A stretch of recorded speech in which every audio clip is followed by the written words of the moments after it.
पिताश्री! दुर्योधन! महाराज, महाराज, क्या हुआ महाराज? आप ठीक तो है ना? क्या आपने कोई दुस्वप्न देखा है? हाँ, क्योंकि कदाचित दुस्वप्न देखना मेरा प्रारब्ध हो गया है। परंतु संजय, तुम इस समय यहां कैसे? महाराज, महर्षि वेदव्यास जी पधारे हुए हैं आपसे मिलने के लिए। वही समाचार लेकर आया था, किंतु ऐसी स्थिति में मिलना क्या उचित होगा महाराज? महर्षि,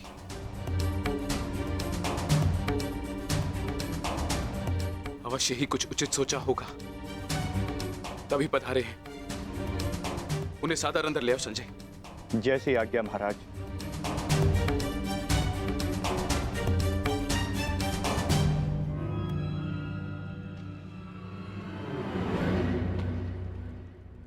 प्रणिपात महाराज।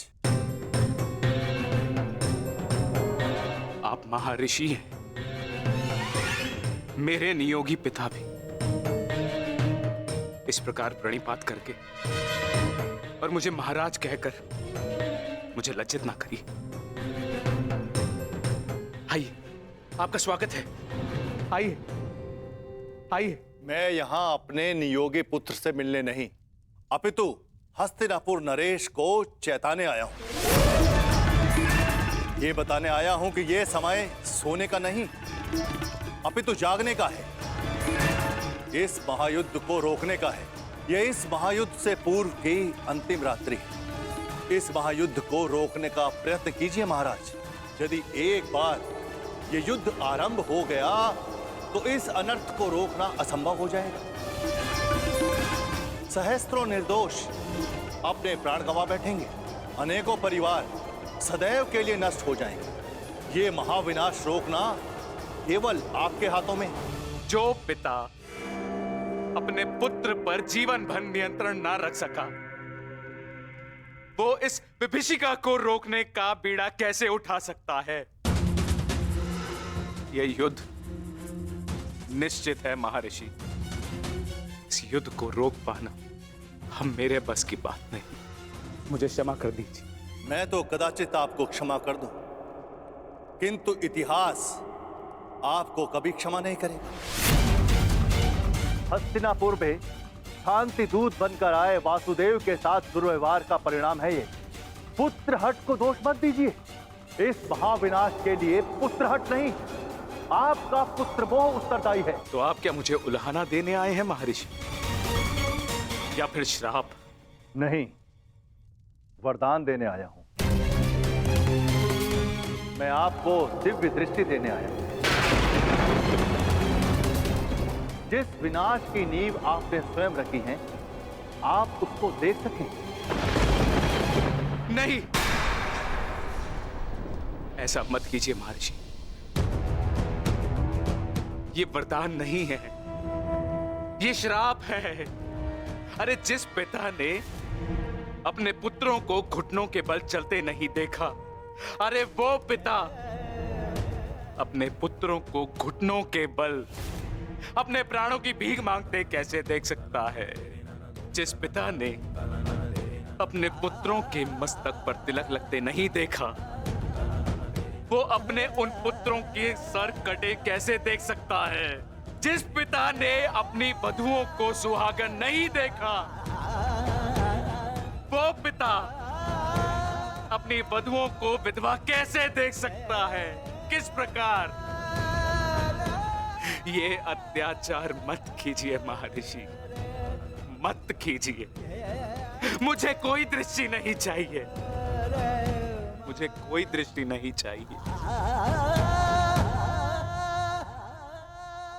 मेरी आपसे विनती है महर्षि कि मेरे स्थान पर आप ये दिव्य दृष्टि संजय को दे दें, ताकि संजय मुझे इस युद्ध के समाचार के साथ साथ मेरे पुत्र का समाचार भी मुझे देते रहे। आपकी इच्छा अनुसार मैं ये दिव्य दृष्टि संजय को प्रदान करता हूं।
जय मां काली।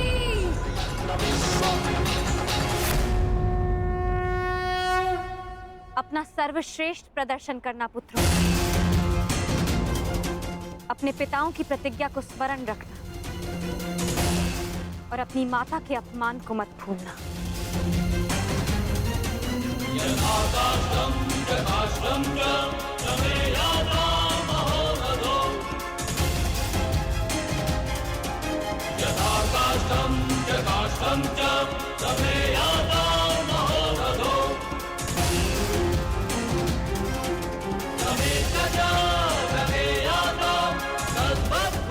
विजय हमारी होगी। हर हर महादेव, हर हर महादेव, हर हर महादेव।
हर हर महादेव, हर हर महादेव, हर हर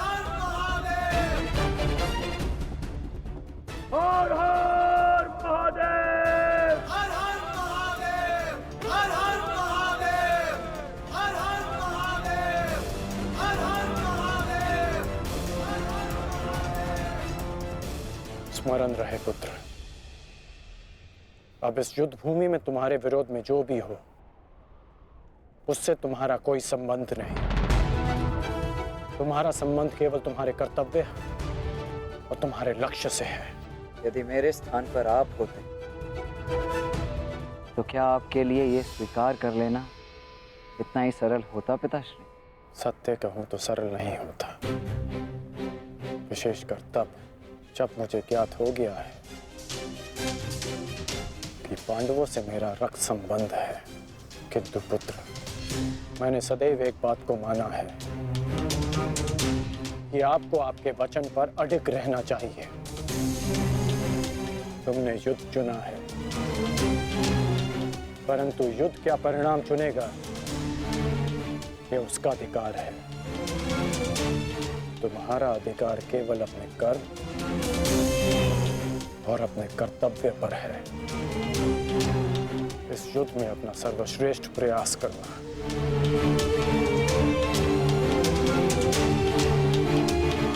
कल्याण हो तुम्हारा।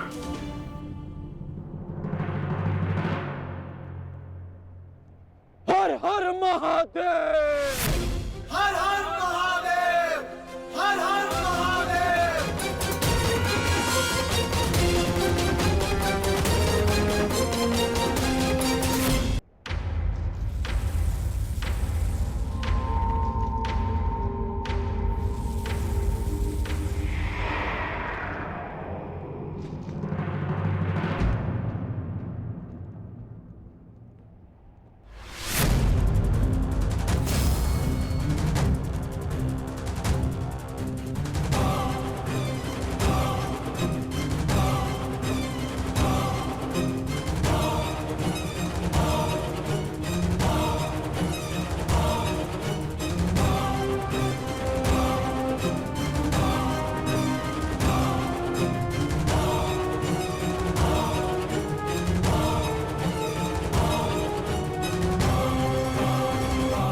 मुझे तुम्हारी प्रतीक्षा रहेगी मित्र,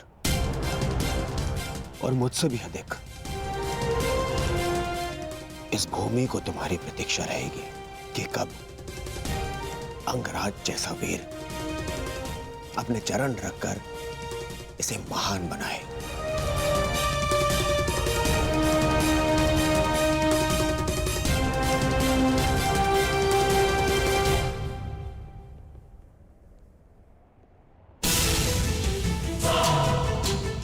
सुरक्षित रहना।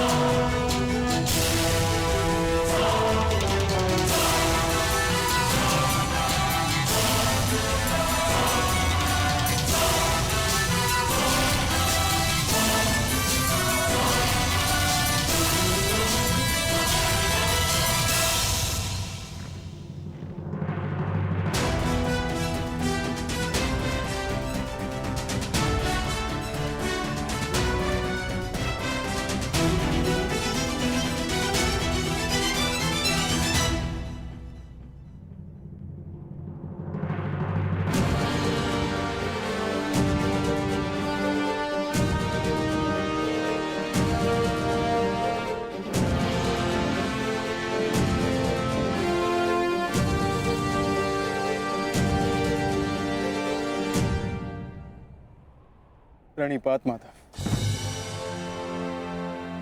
कल्याण वस्तु। आओ पार्थ, रथ पर आरूढ़ हो जाओ।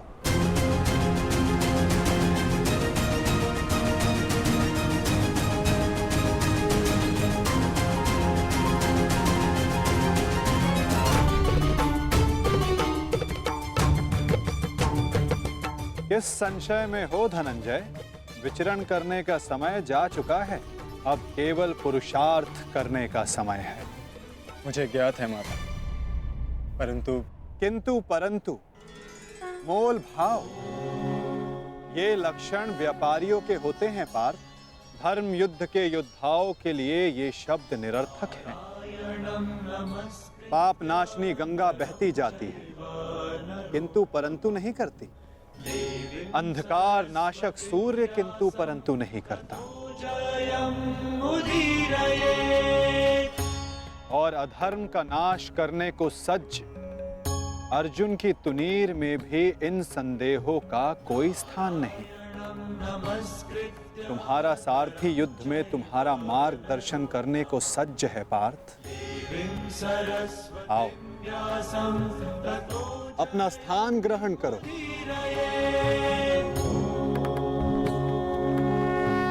कुरुक्षेत्र की युद्ध भूमि तुम्हें पुकार रही है पार्थ। मुझ पर विश्वास रखो। आपसे अधिक विश्वास तो मुझे स्वयं पर भी नहीं है माधव।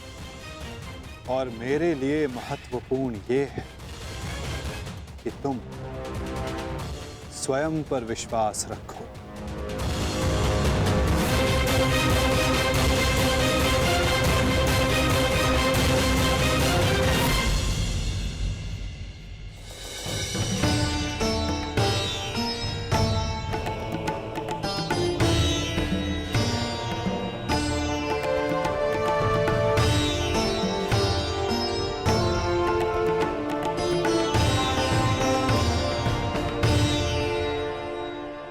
कुछ भूल तो नहीं रहे हो पार्थ?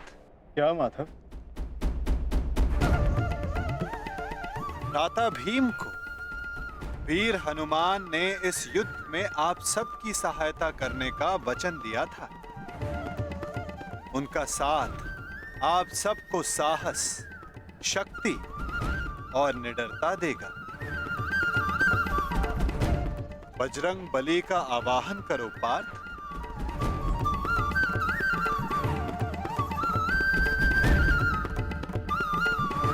मैं कुंती पुत्र अर्जुन, पवन पुत्र, ज्येष्ठ भ्राताश्री, महाबली हनुमान का आवाहन करता हूँ।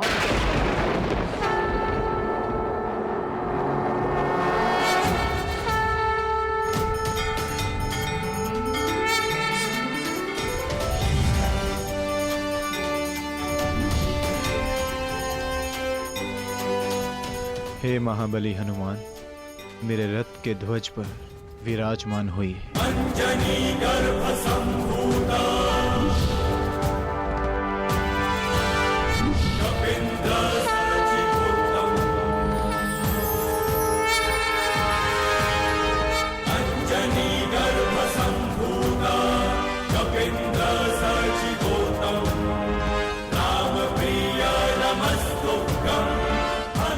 बजरंग बली पधार गए।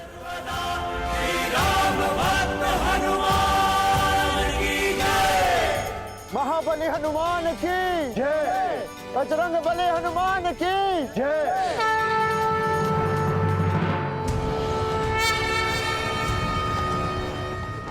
युद्ध का पहला दिन।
युद्ध का पहला दिन।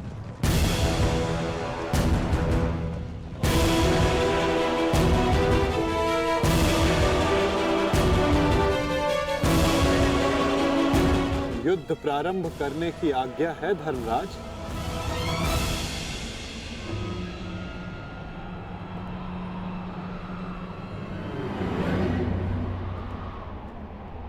नहीं माधव,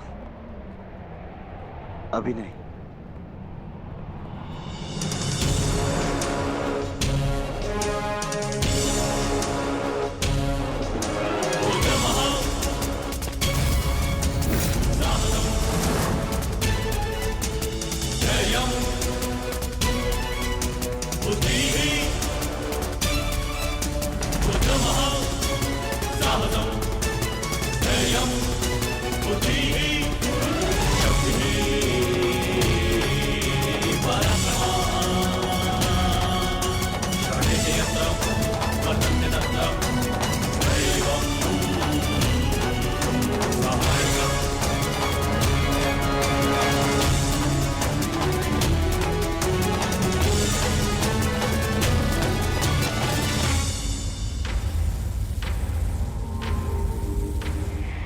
ज्येष्ठ, ये युधिष्ठिर हमारे समक्ष क्यों खड़ा है? अरे भयभीत है वो।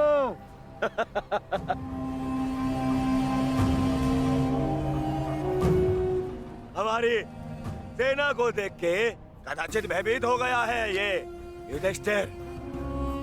इसे सत्य का ज्ञात हो गया है। इस युद्ध में इसे विजय नहीं मिल पाएगी। समझ रहे? वो छलिया जिस युद्ध के लिए हमें भयभीत कर रहा था, वो युद्ध प्रारंभ होने से पहले ही समाप्त होने जा रही है।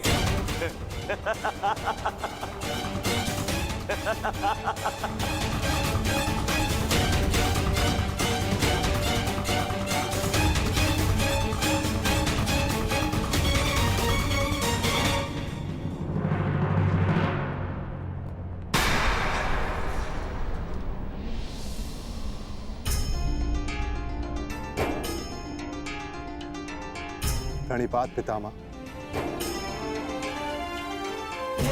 प्रणिपात आचार्य द्रोण।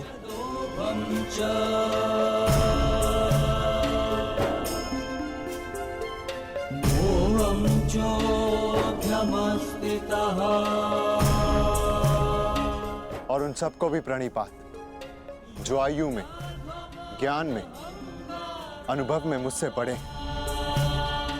और मैं उन सबका अभिनंदन करता हूं जो एक योद्धा होने का कर्तव्य निभाने के लिए इस कुरुक्षेत्र में पधारे हैं।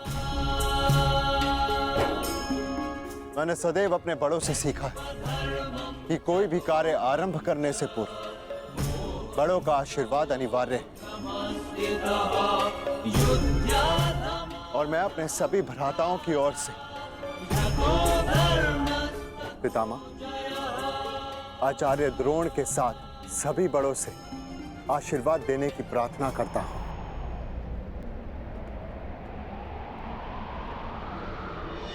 आयुष्मान भव।